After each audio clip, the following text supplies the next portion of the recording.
Good morning. We thought it was pertinent to speak to you about the JD Wetherspoons story.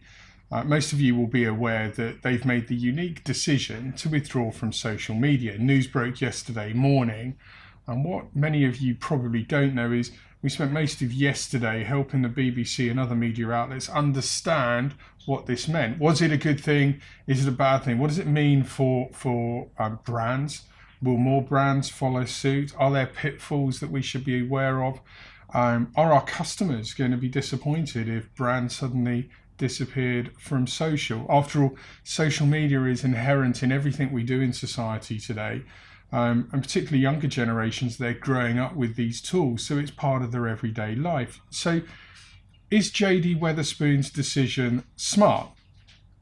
Well, there's a couple of ironic elements that we can't help but start with. One, they chose social media to announce their withdrawal from social media. 44,000 followers, and they thought we better go and tell them we're no longer going to be on social. So I find it interesting that they announce it to social before other mainstream press.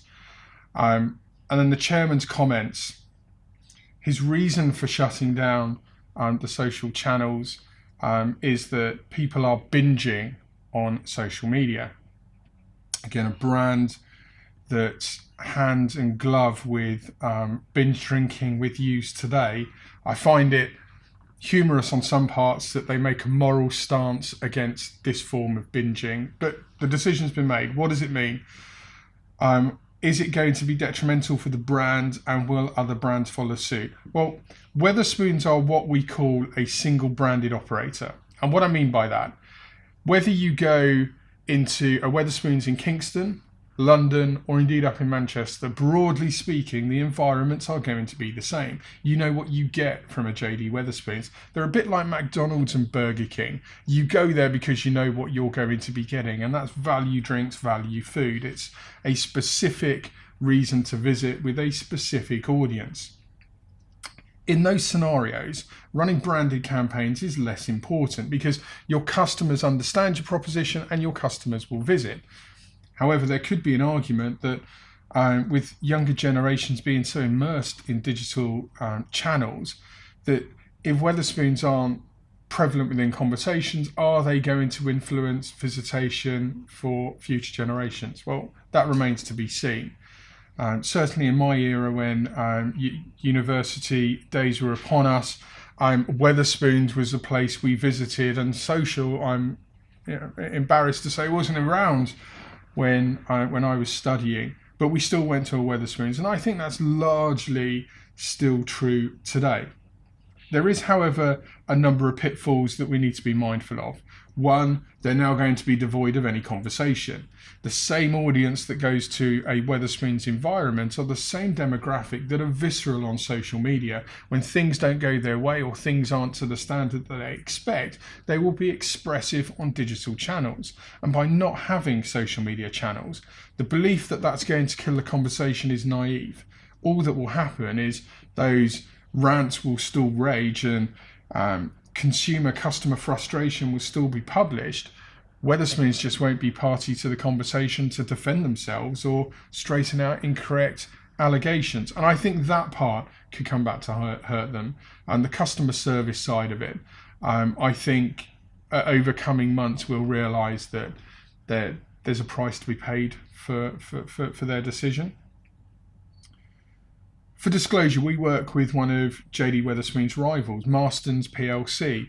Marston's have thousands of pubs up and down the country. One of the many, many differences between a JD Wetherspoon's and a Marston's is Marston's aren't a single branded operator. They have multiple formats and they serve multiple demographics.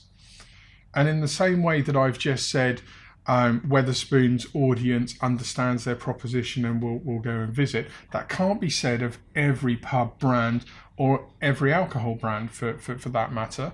There are obviously some Marston's pubs which go toe to toe with Wetherspoons, but then there's also a lot of Marston's pubs rather which don't. The demographics are different. The reason for visiting are different. Running branded campaigns for the likes of Marston's for multiple faced multiple brand operators is critical to influence your customer journey. We also have insight here that we know the relationship between a patron and the pub is exactly that. The relationship is held with the dog and duck, not Marston's PLC, and at times not even with the format, Pitter and Piano, Generous George, and so on and so forth. In those environments, having narrative and content which absolutely influences reason to visit and puts a location front of mind in the hospitality and the entertainment industry is critically important. Brands like JD Wetherspoons, McDonald's, Burger King, where you know what you're going to get, it's less important. But make no mistake, by not running a branded campaign on what's now the largest medium for visibility is a strange decision. Lastly, they're not the first brand to do this. Although it got a lot of attention yesterday, Tesla some 4 to 6 weeks ago made the decision to withdraw from Facebook, but they are obviously sticking with their Twitter proposition. So whilst there are some similarities, there are also some distinct differences. Do we think this is going to hurt JD Wetherspoons long term? Yes, on the customer service side of it. In the short term, is visitation going to be affected? We don't think so for reasons we've given. Will other brands follow suit? Well, it comes down to their budgets. Wetherspoons claim they had over 900 pages being ran yesterday. As a single branded operator, I'm not sure I see the sense in having that many pages, and resourcing it and funding the content production could and will be costly for that sort of volume. And I have to say, from having taken a look at the channels, it doesn't appear they've been delivering smart social for any length of time. Not to be critical of the brand, far from it, but brands that are committed to social and are delivering smart social and doing great things with social, this shouldn't be a message to you to undo all of your great work. Indeed, if you are delivering what we call smart social, where you're publishing, measuring and tracking your content and targeting it correctly to the audience you want, not just the audience you have, and indeed you're strategically sound with what your messages are and why they will resonate with your audience, you will absolutely still be seeing significant impact from your output.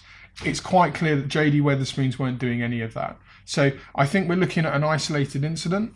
I think we're looking at a very good PR exercise. Look at the media channels and the attention that they've had for the past 24 hours. It's been significant.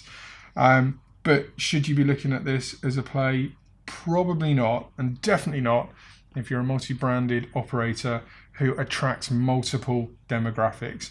I think I'm right in saying virtually all of our clients fall into the latter. So, but anyway, if any of you have any questions, whether it's for myself, Katie Howell, or the wider team, get in contact with us. Do put the questions to us and we will respond to you. You can go on to any of our active social media channels, or you can drop us an email. Thanks for watching. Speak to you soon.